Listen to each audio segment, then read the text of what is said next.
Okay guys, welcome back to the channel. Heart-Shaped Box by Nirvana.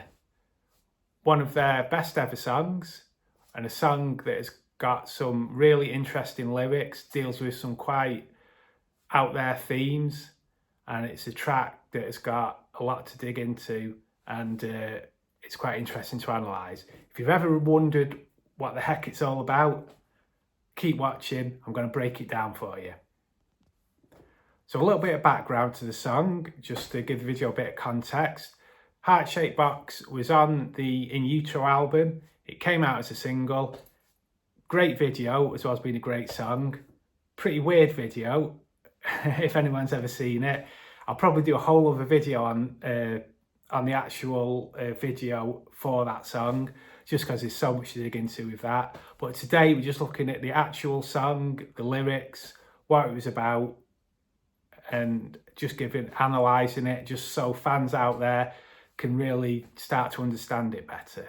So first off, I'm going to deal with what I believe, just from listening to it and obviously knowing about the band and reading about the band and Kurt and his sort of state of mind at the time, what the song is about overall. So I think it's about addiction as an overall theme. Now, what is interesting when you read the lyrics is that I don't think it's just about addiction to, probably, I don't think I can actually say this on YouTube, but let's say addiction to the things that Kurt used to enjoy doing in his spare time. People will know what I'm on about there. Just YouTube these days, you can't say too much else you get your video taken down. So there's the addictions that Kurt was well known for, his recreational ones, but I don't think the song is just confined to that. I actually think he's talking about addiction in general to anything, whether it's what he did in his spare time recreationally, religion, if people are really into religion, in a way they're addicted to it because they're so into it and it forms such a massive part of their life and their whole life revolves around it. Relationships, same thing. An addiction to the person you're in a relationship with because of your feelings for them, how strong they are and how your life revolves around them. So I think it's about addiction, but not just his recreational stuff. I think it's in general. So to get a better idea, let's now go through the lyrics and dig into them a bit more. So verse 1, now pay attention guys, because right from the start, this is a song that you've really got to concentrate on if you're going to understand it. The very first word in the very first line, I think, is mega important for understanding this song. So the first line is, she eyes me like a Pisces when I am weak. Now notice that first word, she, not they, not he, not we, not everyone, she. So that says to me that Kurt was aiming this song in part at a single person who was female. Otherwise, he wouldn't have used she. The details in the grammar and the word he used there. And bearing in mind, he was obviously in a relationship with Courtney at the time. And so any song that he would have been writing about a relationship with a female, you would assume would be about her.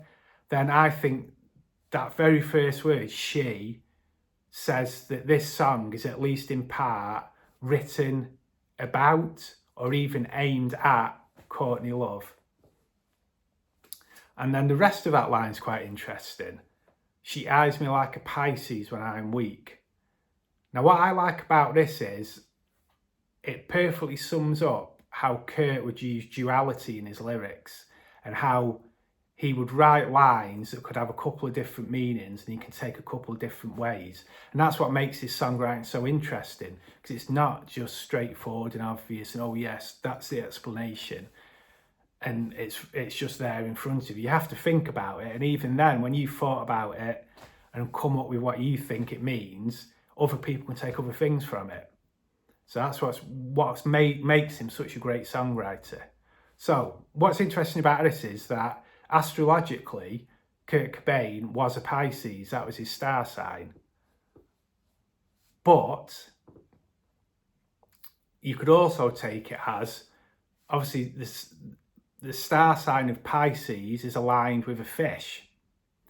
Now, obviously, fish, not necessarily goldfish, but a lot of fish are predatory animals. You know, they're swimming in the rivers, they're eating things. You know, things like pike or catfish can be quite sort of vicious, got sharp teeth. So that's where there's a duality in the line, because he could be talking about, she eyes me like a Pisces when I'm weak, talking about himself. So she's looking at him, who is a Pisces, when he's weak. Maybe when he's weak, i.e. in terms of he's addicted to what he's addicted to and he can't break out of that. Or it could be, as in, she looks at me like a fish, a predatory animal when I am weak. And the weak could be maybe talking about maybe when he's emotionally vulnerable, maybe when he's looking for love, looking for a relationship. And the person he's talking about, the she, is looking at him like a predatory animal, has spotted somebody who's vulnerable, who is looking for affection or emotional support and can sort of take advantage of that and move in. And then not necessarily in a bad way with bad intentions, but it could be talking about that. So you could take it in two different ways. So straight away, just from the first line, it's a very interesting song. And then the first verse goes on. I mean, again, the second line, I've been locked inside your heart-shaped box for weeks.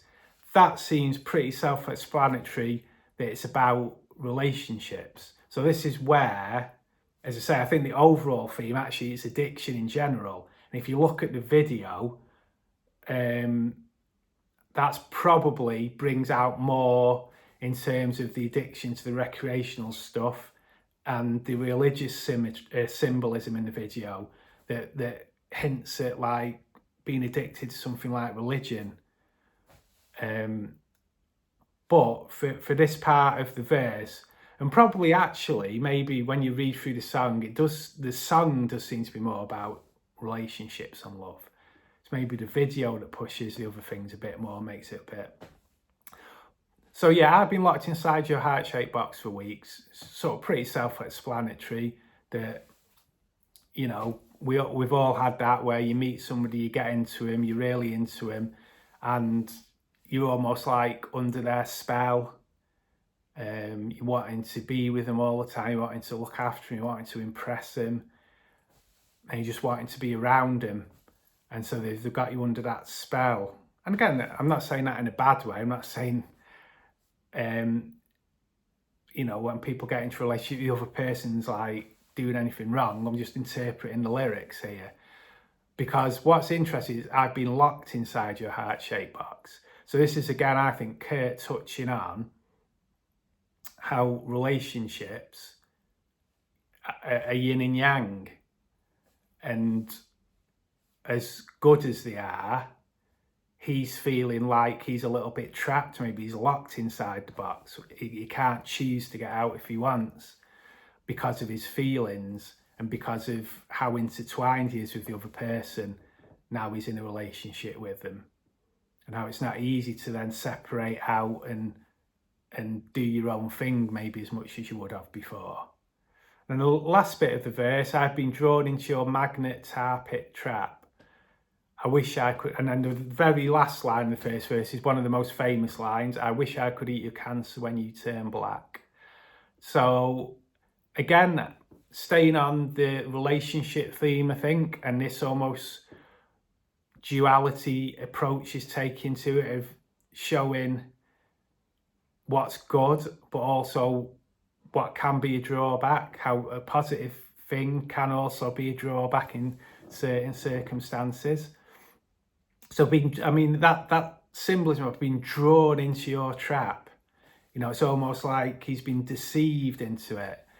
The relationship is, it is a positive, or it was something he wanted, but he's got into it and it feels like a trap now. What once felt like something he went into under his own free will, it's almost like he's saying now that, oh no, he's realised it is a trap and he thought he wanted it and he can't, and maybe now he can't get out. So that's what I take from that. The magnet tar pit bit is interesting because the recreational things that Kurt used to use, shall we say, I don't know, because obviously I'm not into any of that, but I think from reading online other sort of analysis, that can be a reference to the things he was into. And obviously we know that as a couple they were both into it.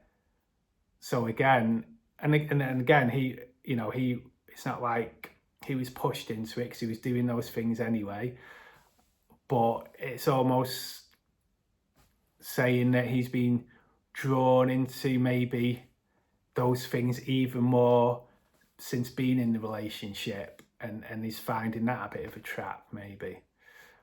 And then I wish I could eat your cancer when you turn black. So this is, I think, just touching on how when you're in a relationship with somebody that you love, you do anything for him, to look after him, to protect him. You often hear people say, oh, I'd give anything, I'd rather have that than that person have it. So I think it's just touching on that of when you're with somebody and you're that into him, you would do anything to protect him, even to the point of having something bad happen to you, if you like. And I think, again, it's quite interesting. It's his way of summing up this all-consuming nature of relationships, that you get so consumed by the relationship and the other person to that you don't even think about yourself. Sometimes you think about them more, I guess. Which, again, it's not a bad thing, but I think that's what he's getting at there. So then we get into the chorus. So obviously, hey, wait, I've got a new complaint. So in some ways, I think this could be a little bit of just a sarcastic joke from Kurt, because obviously they were getting a lot of stick at the time for being miserable and complaining and moaning all the time. So I guess it could be that, just his way of getting back at people for that and being a bit ironic. Also, I know they were getting a lot of interference from the record label within Utero. So is it him again?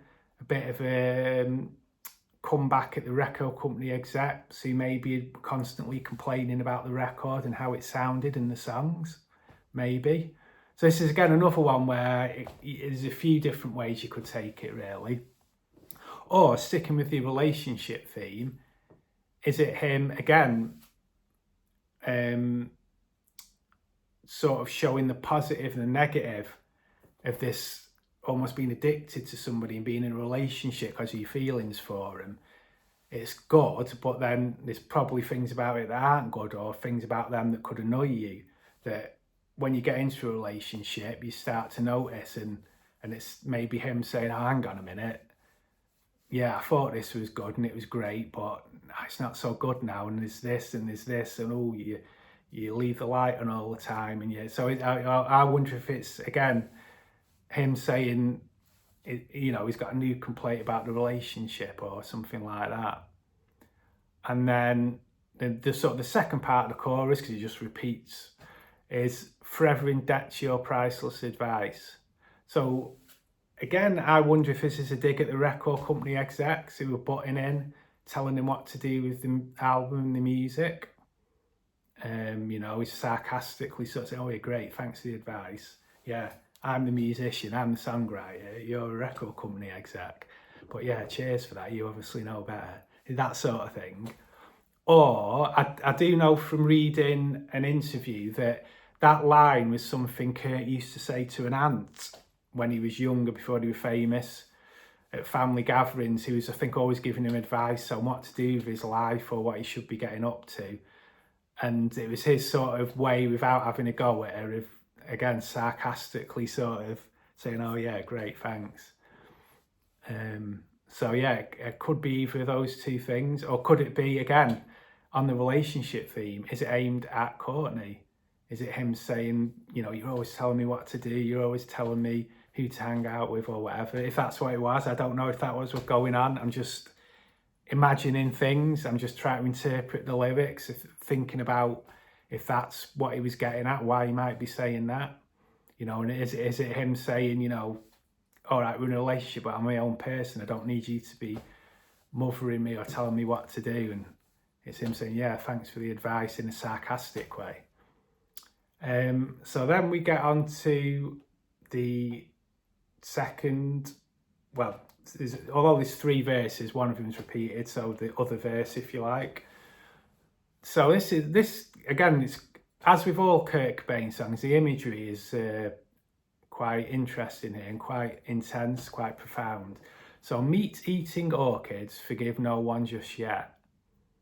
So I mean the imagery you get off that is, you know, it really makes you think. He had a real knack for crafting lyrics that just made you think, but I'd like imagery to him, and like poetry, because obviously, you know, he was a poet as well. But what's interesting is orchids are often said to resemble, how can we put this, a woman's lady parts, shall we say, without getting banned by YouTube again. And so if you say that's an orchid, meat eating, again, is he talking meat as in a male's private parts? The meat eating orchid, if the orchid's referencing the female private parts. Forgive no one just yet. So is this talking about their relationship, his and Courtney's, where maybe, you know, I don't know, he's getting in trouble a lot for things she thinks he should have done that he hasn't, and she's not quick to forgive, which maybe, you know, he wanted to put in the songs he was frustrated with, I don't know. And then cut myself on angel hair and baby's breath. That's quite an interesting one. So angel hair is a plant. Baby's breath, I think it literally is just baby's breath. Again, as you saw in Utero, and you see in the video, and it's actually an interest he had throughout his life, touches on sort of babies, fetuses, all that sort of thing, what he seems to be quite interested in an artistic way, obviously. So yeah, but it's quite interesting that is juxtaposed, cut, so something quite negative, with angel hair and baby's breath. So angels and babies are normally quite soft and not harmful, but it's juxtaposed that with cut myself on him.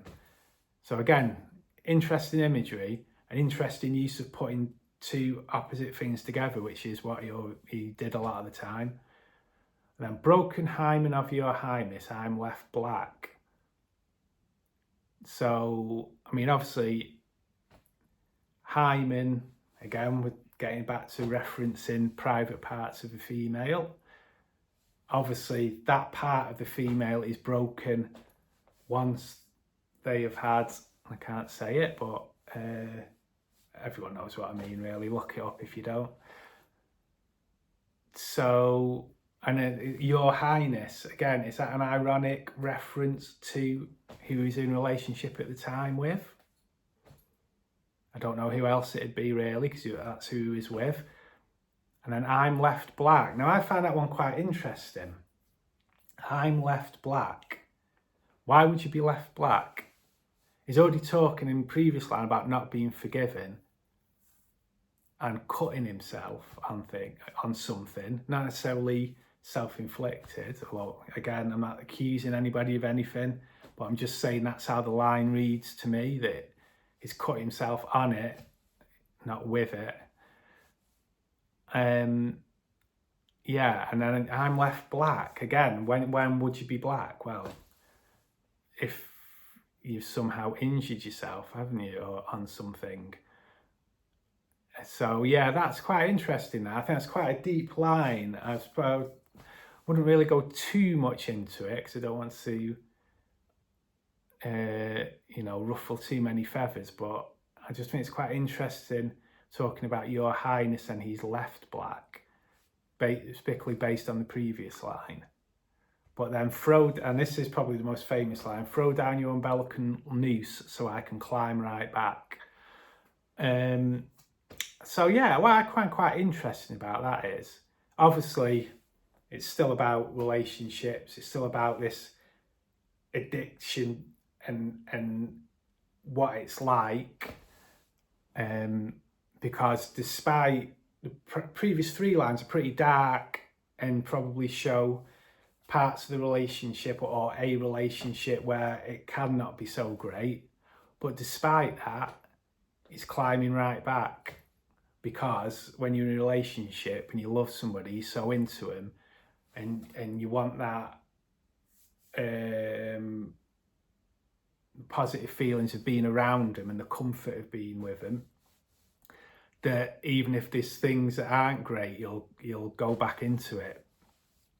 And I think that's, like I said, that's what he was getting at with the whole song, I think. Not necessarily,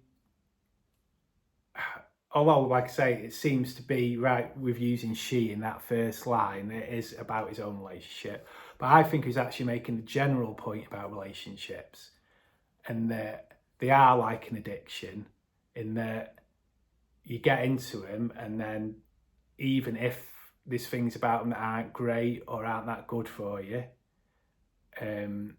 it's hard to leave because you always want to go back because of your feelings you have for that person. What I think is interesting with this one, though, is it's an umbilical noose. Well, umbilical is obviously like the umbilical cord between the mother and the baby. So to use that in a song about a relationship, which obviously is not with his mother, is quite interesting. I think probably what he's getting at is that, again, maybe once you get some relationships, maybe once, and this maybe, I don't know if it's how he felt about his own, but I'm just interpreting the lyrics based on what I think. It's whether, people can go into him and it's all exciting and it's all, thrilling and to start with. And then over the years, you sort of settle down, and maybe for some people, it become like the person they're with becomes more like the mother, because they're looking after him, they're telling him what to do, they're playing that sort of homemaker role, if you like, if that's how it's working. So it's almost like, is that's what he's saying, like he's got into it, or you can get into a relationship and it's really exciting, and over the years it just becomes like your mother, and it changes, and maybe it's not as great, but despite that, because of the comfort, because you still love him, you're gonna climb right back and carry on anyway. Sorry, I'm probably rambling a lot there, but once you start talking about it, Kurt's lyrics are so deep. Not on every song, obviously, but on a lot of songs. And that's basically it, because the other lyrics are just repeating. So, there you go. If you want to know what I think Heart-Shaped Box is about and what the lyrics seem to say to me, and get a better idea of the song, now you know. Guys, pay attention. So that's it, yeah, as I say. If you want to know what Heart-Shaped Box is about, now you know. Watch the video back, look at the lyrics, comment, hit subscribe, share. Obviously, It's only my interpretation. So if you want to tell me below what you think it's about, then feel free. I probably will do a video about the video for Heart-Shaped Box, because that's almost like a whole different kettle of fish. There's a lot of different imagery and different symbolism in the video that's worth going into, but we'll do that another day. For now, we'll say bye.